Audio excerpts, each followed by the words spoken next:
ओम नमः शिवाय। तो नमस्कार दोस्तों, आज हम बात करने वाले हैं केतु जब 11th हाउस में होता है तो क्या होता है।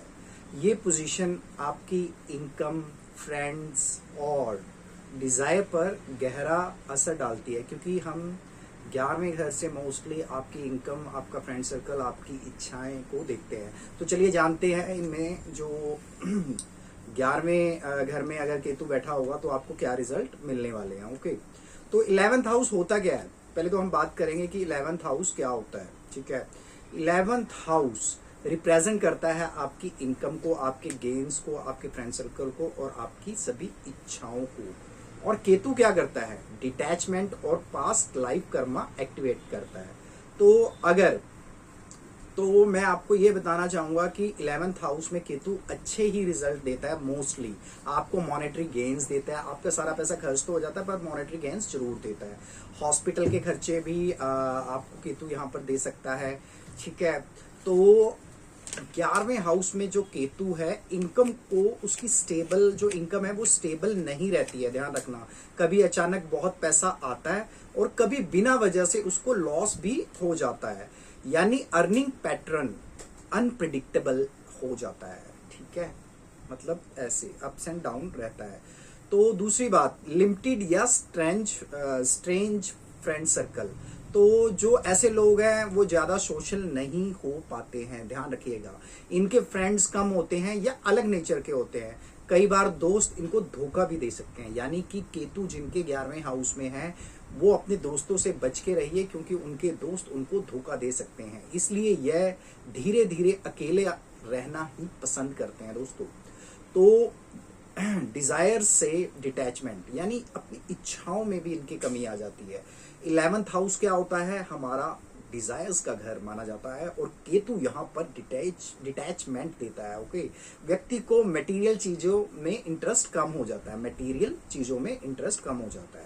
अंदर से स्पिरिचुअल सोच आपकी बढ़ती तो जरूर है, लेकिन लाइफ का जो आपका फोकस होता है वो धीरे धीरे इनर पीस की तरफ चले जाता है। ओके, तो ध्यान रखिए, जो मैं बोल रहा हूँ वो आपके बहुत काम आने वाला है आपकी जिंदगी के लिए।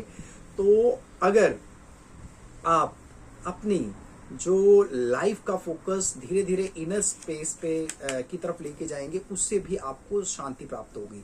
अगर कुंडली में, ध्यान रखिए जो मैं बोल रहा हूं, अगर कुंडली में जुपिटर या वीनस स्ट्रांग हो, जुपिटर या वीनस स्ट्रांग हो तो केतु के जो नेगेटिव इफेक्ट्स हैं वो कम हो जाते हैं।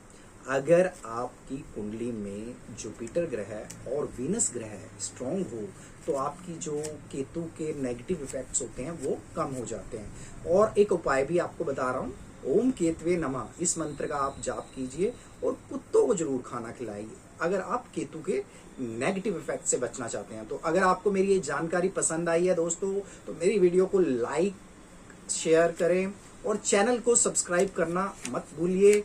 मिलते हैं अगली वीडियो में। धन्यवाद। ओम नमः शिवाय। ओम नमः शिवाय। तो नमस्कार दोस्तों, आज हम बात करने वाले हैं केतु जब 11th हाउस में होता है तो क्या होता है।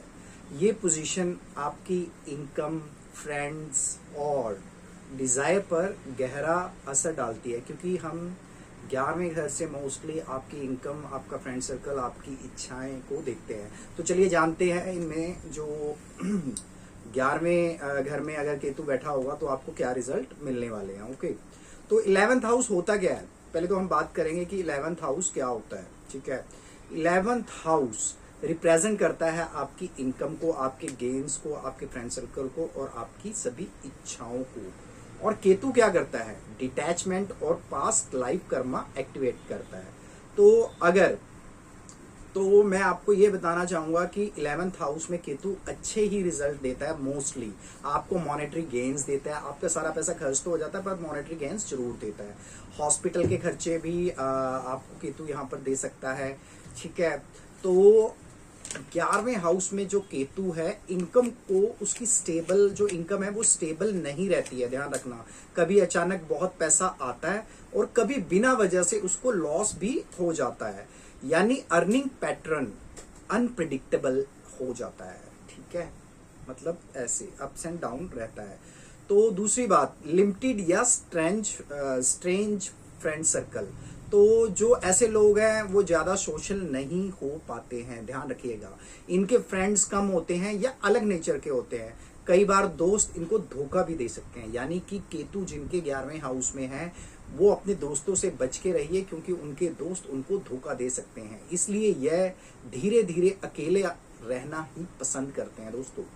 तो डिजायर से डिटैचमेंट, यानी अपनी इच्छाओं में भी इनकी कमी आ जाती है।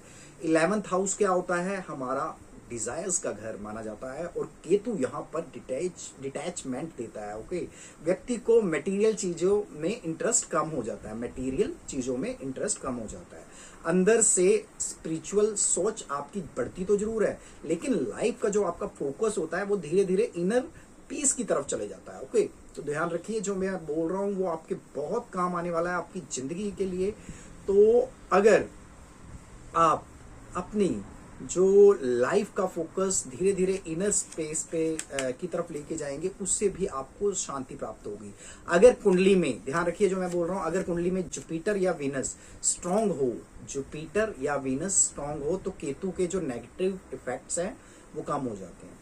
अगर आपकी कुंडली में जुपिटर ग्रह और वीनस ग्रह स्ट्रांग हो, तो आपकी जो केतु के नेगेटिव इफेक्ट्स होते हैं वो कम हो जाते हैं। और एक उपाय भी आपको बता रहा हूं, ओम केतवे नमः, इस मंत्र का आप जाप कीजिए और कुत्तों को जरूर खाना खिलाइए, अगर आप केतु के नेगेटिव इफेक्ट से बचना चाहते हैं। तो अगर आपको मेरी ये जानकारी पसंद आई है दोस्तों, तो मेरी वीडियो को लाइक शेयर करें और चैनल को सब्सक्राइब करना मत भूलिए। मिलते हैं अगली वीडियो में, धन्यवाद। ओम नमः शिवाय। जुपिटर या वीनस स्ट्रांग हो, जुपिटर या वीनस स्ट्रांग हो, तो केतु के जो नेगेटिव इफेक्ट्स हैं वो कम हो जाते हैं। अगर आपकी कुंडली में जुपिटर ग्रह और वीनस ग्रह स्ट्रांग हो, तो आपकी जो केतु के नेगेटिव इफेक्ट्स होते हैं वो कम हो जाते हैं। और एक उपाय भी आपको बता रहा हूँ, ओम केतवे नमः, इस मंत्र का आप जाप कीजिए और कुत्तों को जरूर खाना खिलाइए, अगर आप केतु के नेगेटिव इफेक्ट से बचना चाहते हैं। तो अगर आपको मेरी ये जानकारी पसंद आई है दोस्तों, तो मेरी वीडियो को लाइक शेयर करें और चैनल को सब्सक्राइब करना मत भूलिए। मिलते हैं अगली वीडियो में, धन्यवाद। ओम नमः शिवाय। जुपिटर या वीनस स्ट्रांग हो, जुपिटर या वीनस स्ट्रांग हो, तो केतु के जो नेगेटिव इफेक्ट्स हैं वो कम हो जाते हैं। अगर आपकी कुंडली में जुपिटर ग्रह और वीनस